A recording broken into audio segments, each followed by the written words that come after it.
Here we are on Thursday, December 13th. We survived 12, 12, 12, and the world didn't end. So, back on the horses. This is about the 10th day of riding. And Michelle is on Alluring Punch, and I'm on Suave Jazz.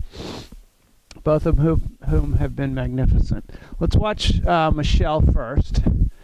She is just warming up. She trotted around just a little bit. Alluring Punch is going against her hand a little bit here. And, ooh, look at that. Kicking out against her leg. Ask him to just do a little bit of outside bend on the wall here, Michelle. Put your right leg on again till he accepts it. She's angled him slightly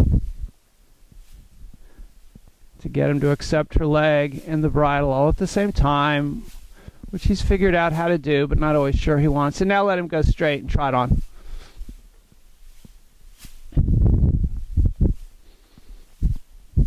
So he's gotten a bit fidgety because we've been walking around in here trying to work out the video equipment.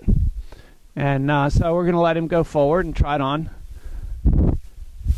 so that he can find his rhythm and get happy again. He's been great in here when he's alone, and when there's another horse, he starts to get unfocused.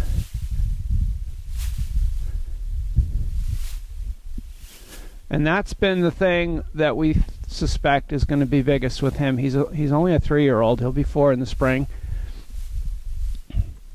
And he's a magnificent mover. You can see this is a really nice trot. He's very kind. No question that he's happy to learn. But he doesn't have the same focus as this older horse that I'm sitting on. It's hard to keep his attention, keep him focused. So he just needs to learn everything one step at a time so he completely understands what we're asking of him. And we need to keep him interested.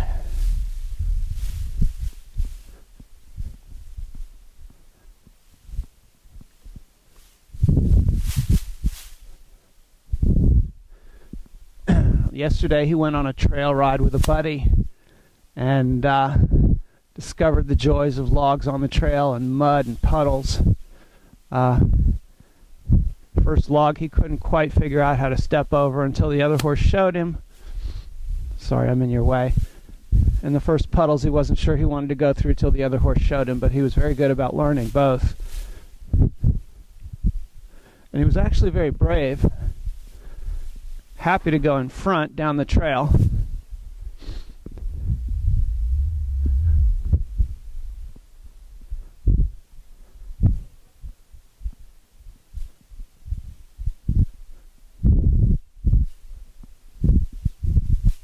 So he's settling in here now. Accepting her leg a little bit, falling through it to the right.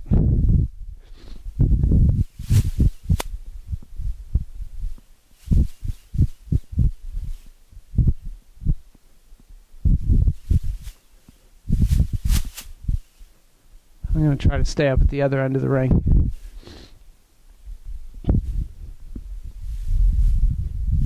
So we've been spending a lot of time with all these horses just finding rhythm. And rather than asking for a whole lot of transitions and a whole lot of stuff that makes them lose their focus, it's really about establishing a rhythm to hypnotize them and let them settle into what they're discovering is a new kind of balance, a new kind of connection in the bridle, new kind of use of the leg aids. And there's as much to do on these young horses as they wiggle from side to side as a dressage horse doing half-pass leg yield and all sorts of things, because you're constantly making corrections. So if you like the trot, now take a look at this Canter. This is the kind of horse that we all want for jumping, eventing, dressage. He's fairly balanced in his canter for a horse who's been racing. Very balanced. Gets around these turns without any problem whatsoever. At this pace.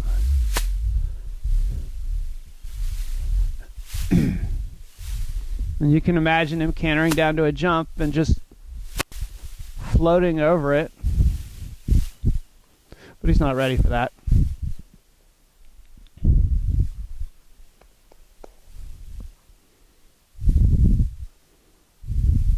But that fairly steep angle in his croup, a lot of people like for jumpers.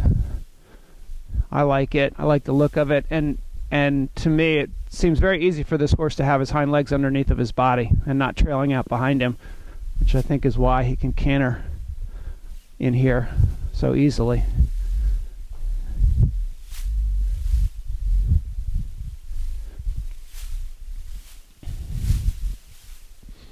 And the stuff he does with his head, where he's a little resistant moving it around, Michelle's ignoring that for the most part. She might squeeze with her legs a little bit and press him into the bit when he plays with it like that, but she would never pull back and punish him for it with her hand, because the goal is for the connection in the bit to be steady and consistent, and her hand's got to be consistent for his head to be consistent.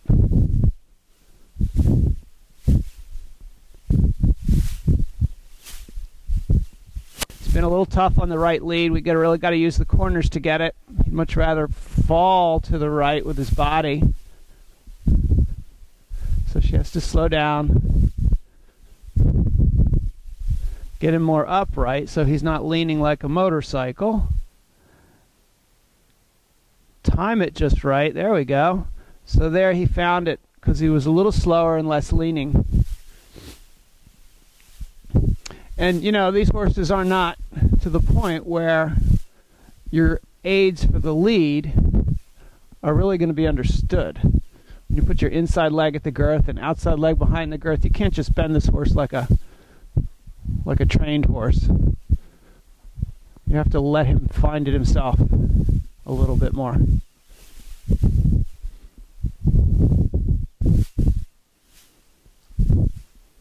Good. So this direction, he's kind of relaxing and stretching a little bit more down in his canter. And we want him to learn to do both. We want him to learn to sit and be up at the pole in his canter as he collects, but we also want him to learn to stretch and be free like a hunter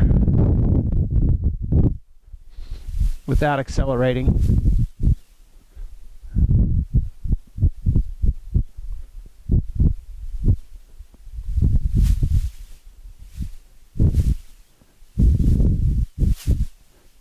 And you can start to see there, as he's sort of testing her and she's asking with her legs, trying to keep him straight, that he's a good mover. It kind of was like a half halt with some resistance, but he maintained his impulsion while he was shortening his stride there. His hind legs are constantly working. You never feel like he's disengaged. Okay, I'll get out of your way so you can watch him stretch at the trot like this. And we know that because he's stretching like this for the bridle and lifting his back, he's really making himself feel good by doing that. He's opening up all those vertebrae, which is why he's doing it, and he's liking doing it. But it also shows us that the connection in the bridle, even though it wasn't consistent, it was going in the right direction because he's reaching for it.